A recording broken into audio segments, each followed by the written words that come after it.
there, friends. Good day, good morning, good afternoon. Oh, yes, it's afternoon already. This is Emily Windsor Craig, and it is about 12:40 on Tuesday, the 19th of January, 2021. And like a lot of other people, I'm perusing and listening and watching and waiting to see how this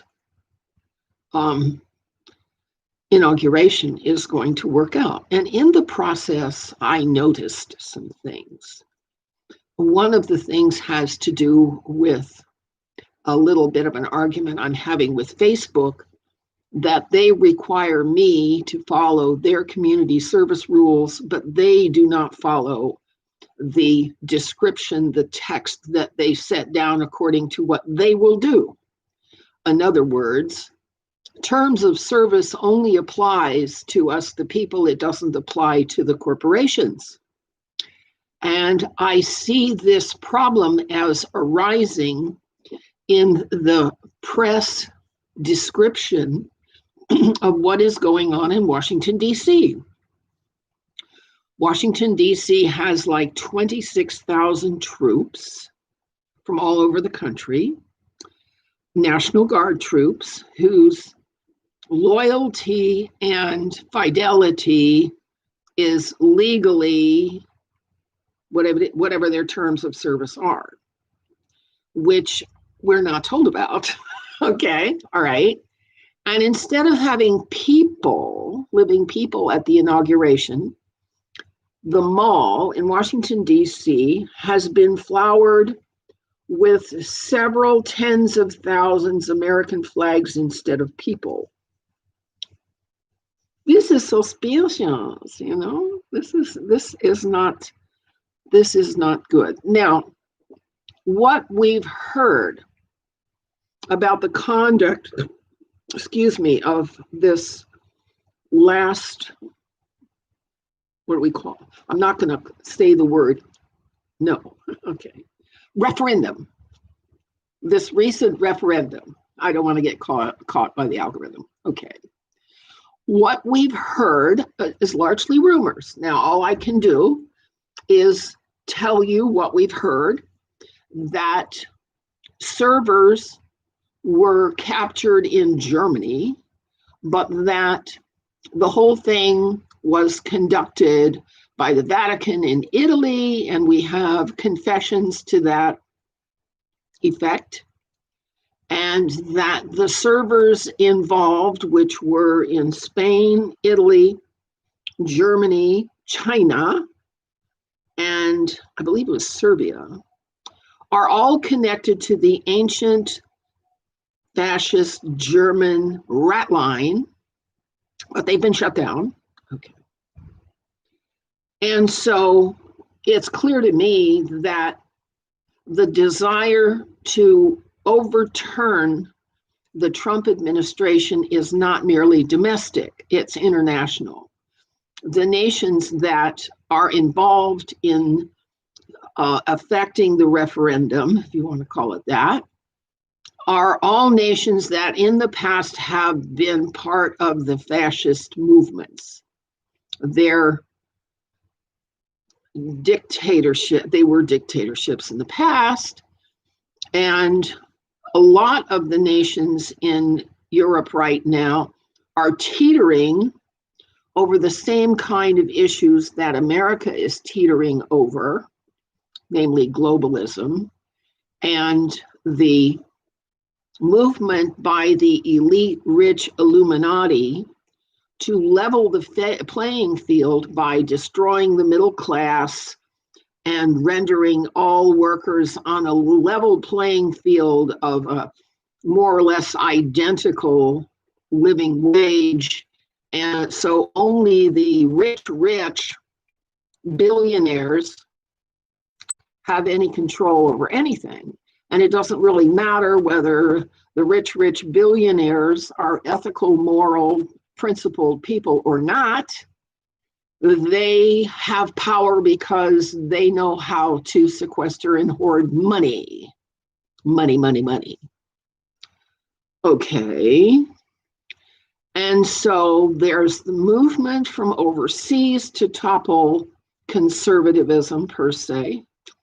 And there's the internal Marxist movement in academia, the mainstream media, and education to insert Marxism, the Frankfurt School, Saul Alinsky, into the American society and force the chopping down of the middle class and flooding us with more citizens who don't have any means and who all have to be supported at a basic level, and all they have to do to get support is be in need, and then they get whatever they want. But if they have abilities, they get sucked dry.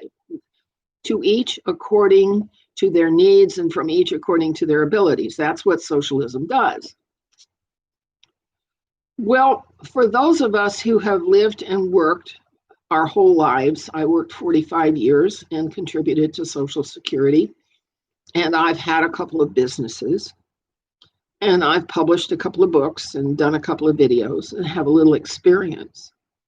This is not a pleasant scenario, because it denies the wisdom and the attainments and accomplishments of the past, throws what was good about the past in the dumpster, and then turns to the younger generation and says to them, well, now you come up with something.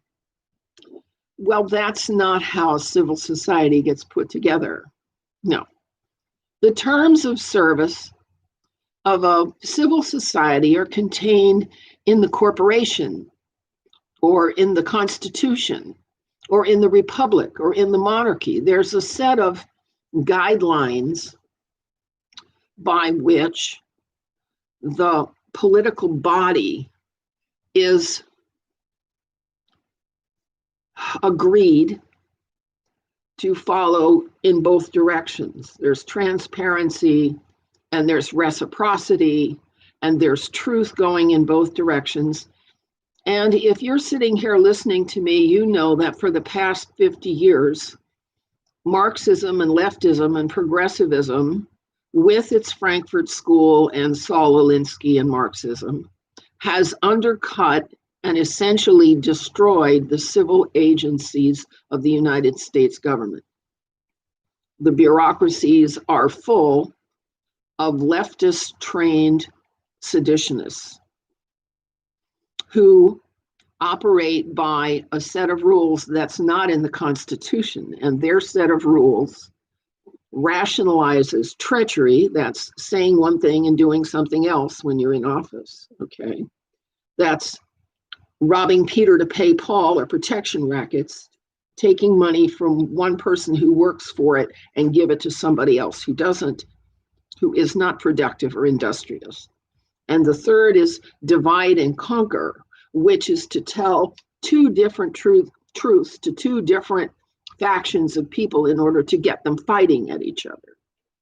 This is what the elites have done to the United States of America. And that is to take the terms of service and turn them on their head. All right, now, the other day, when I was getting into a tussle with Facebook about their terms of service, I crafted a set of terms of service of my own little constitution, by which and according to which I will agree to deal with and do business with corporations that want to control me, okay? Namely, as you know, social media.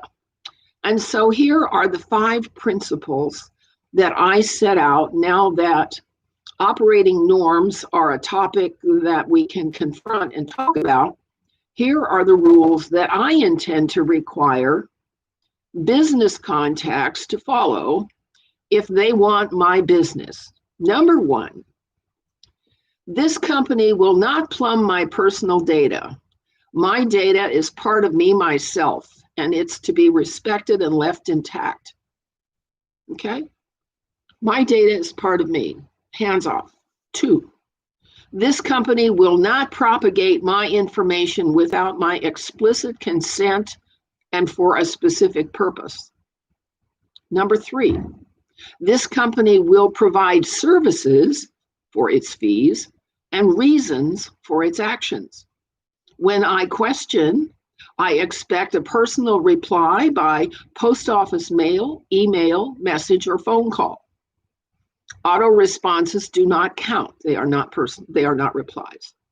4, this company will not set out one action but actuate something else.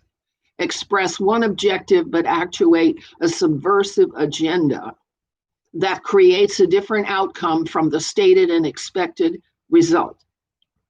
Number 5, this company will not operate by a favorites versus scapegoats method, or misrepresent, censor, or penalize me or anyone else for my point of view. Okay, and those are my terms of service that I have now adopted that I'm going to enforce upon companies. Basically, if I don't think they can enforce, they can comply with my terms of service, I will not do business with them. All right, and retail companies seem to do quite well. Retailing is still pretty much on the up and up, but services are hard to come by. DoorDash food delivery is iffy, okay? Instacart groceries delivered works pretty well. Ordering soft goods from Walmart or Amazon or whoever works pretty well, but the electric company already knows that I'm looking for a way to get off grid because they are rude and off-putting and unfair. It's time for us, the people, to look at the terms of service that we are expected to agree to and flip that over and mirror it back at the corporations to see whether they are abiding by terms of service in our favor. And the corporations that do not abide by mutual reciprocal respect and fairness need to be boycotted, need to be put out of business just because people don't want to deal with them. That's the only power we have left. And in this political situation, the possibility for treachery and deceit is total. We do not know for a fact why there are 26 or 30,000 soldiers in the Capitol. We do not know whatever happened to the charges of rigged election, which were, according to what most of us who looked into it, very valid and true. We do not know whatever happened to QAnon. We do not know what those other nations are going to do, even if President Trump is successful in retrieving the authority of the Constitution and retrieving the rule of law and draining the swamp. What about those other countries, those other globalist countries that went to such pains to help rig our election? What about China and Germany and Spain and Italy, okay, and Serbia? What about those other countries? What are they going to do next? This is my question. How are we going to prevent another international intrusion in our political process? And if we can't prevent it, then what options do we have?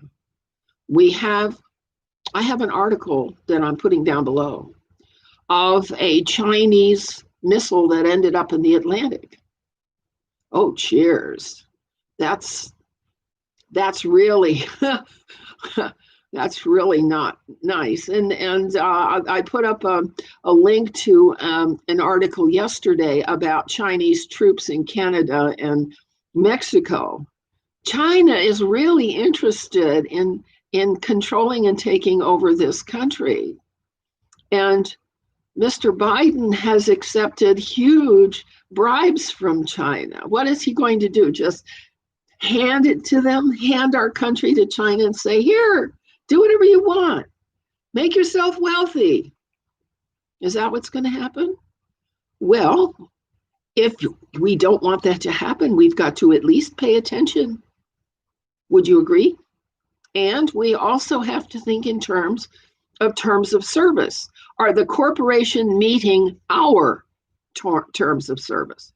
And when are we going to make them responsible to actually do that and stop poisoning the water and poisoning the air, stop poisoning us with GMOs that we can't digest, and stop poisoning us with glyphosate, and stop threatening us with Fort Detrick engineered diseases so that they can lock everything down and destroy us and destroy our autonomy. None of this is any good.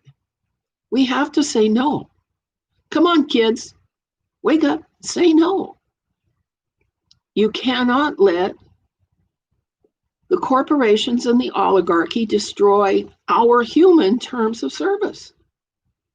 And this is Emily Windsor Craig, and I'm just reminding you that you can't sit on this and you can't fold your hands in your lap this time. Get going, okay? Bye-bye.